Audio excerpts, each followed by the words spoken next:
We acknowledge the presence of God. Blessed names are 1 to 3, so that's 6 does for Joseph, and to all of us who are here in social media nowadays. We speak nowadays about to all of us, the creation, preferably men.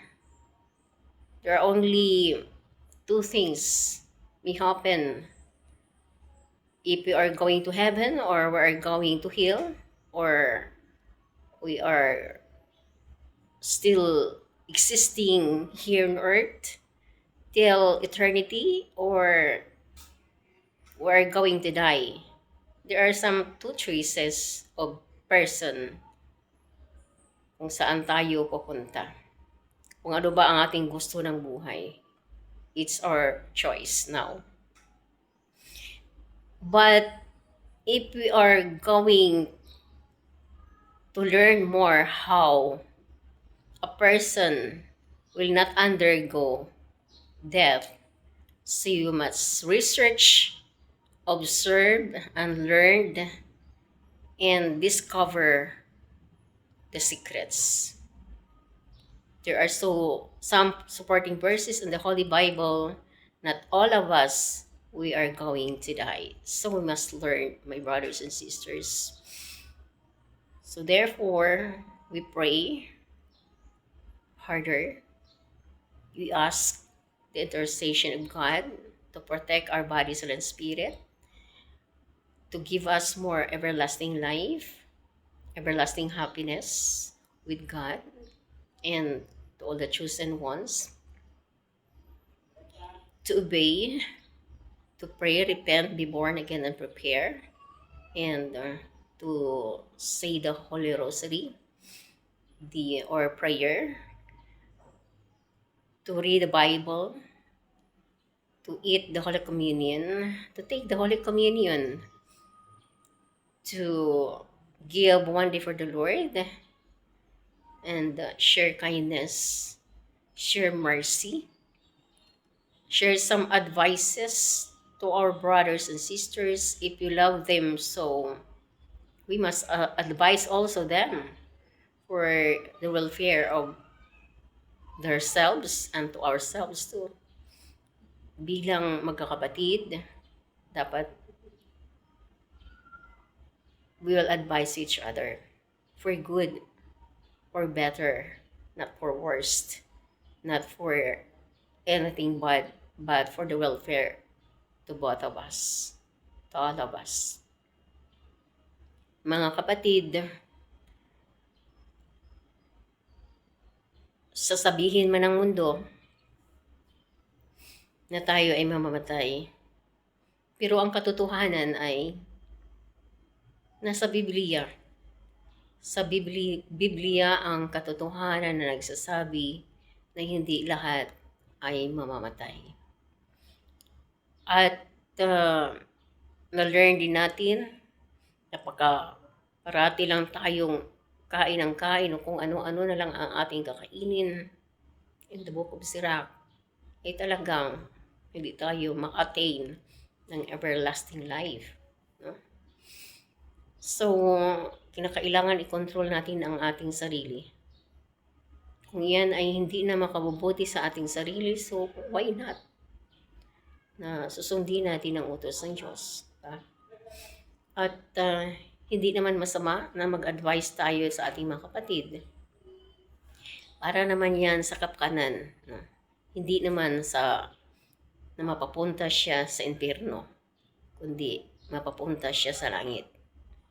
Saan man yung gusto, pababayaan yung kapatid nyo na mapunta na sa bangin at wala man lang action na gagawin. Faith without work is dead. So, kailangan din ang action minsan, no?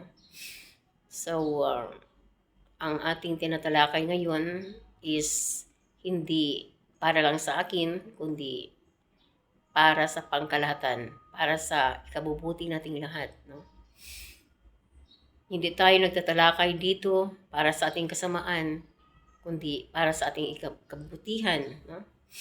Kung gusto tayo na tumaas pa ang ating buhay, kung may paraan man lang, why not? It is a sign of humbleness.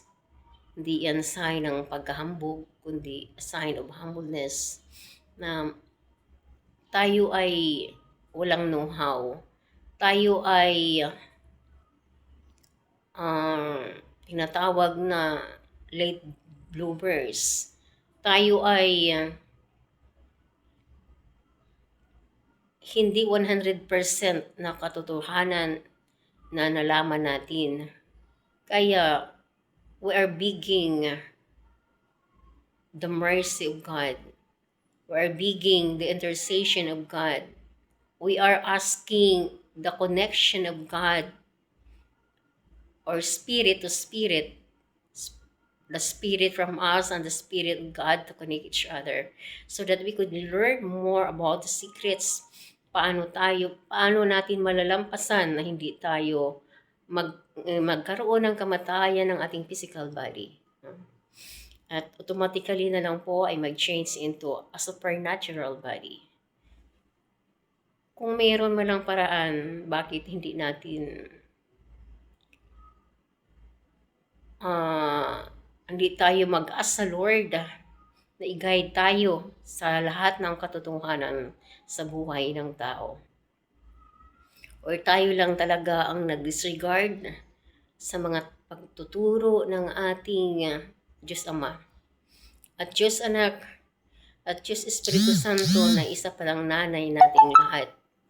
So, sa pagtuturo nila, sa kabutihan at sa ating kapakanan sa buhay, bakit hindi natin i-accept, no?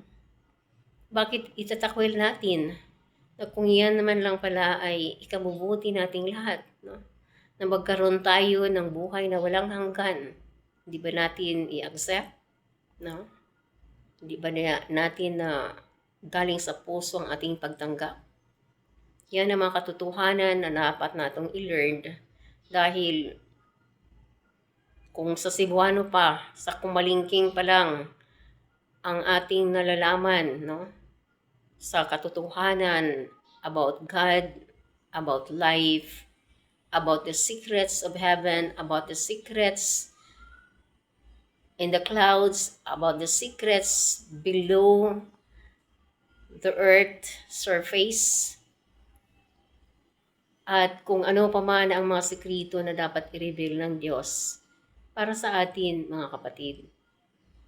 At we must be alert and be humble enough na talagang tayo ang tinahasa ng Diyos, ang mga tao sa mundong ito. Tinahasa ng Diyos na magbigay, mag-share, magturo, not only sa isang tao, kundi sa lahat ng creation sa God the Father who are still alive these days. Not only the people, but also in heaven, and the saints too, at yung mga creation ng God the Father down on earth. Napakarami pong creation ng God the Father nag-aantay sa atin na magtuturo sa kanila sa mga sekreto na ginashare ng Diyos sa ating panahonan ngayon, the third generation, the generation of God the Holy Spirit in a personification of our Holy Mother. So we must teach ourselves to read the Holy Bible from Genesis to Revelation, and also the revelation of God, the Revelation book, and try also to learn more about other books that connected to the teaching of God the Holy Spirit, God the Father, and God the Son. Why not, mga kapatid? We must learn more every day.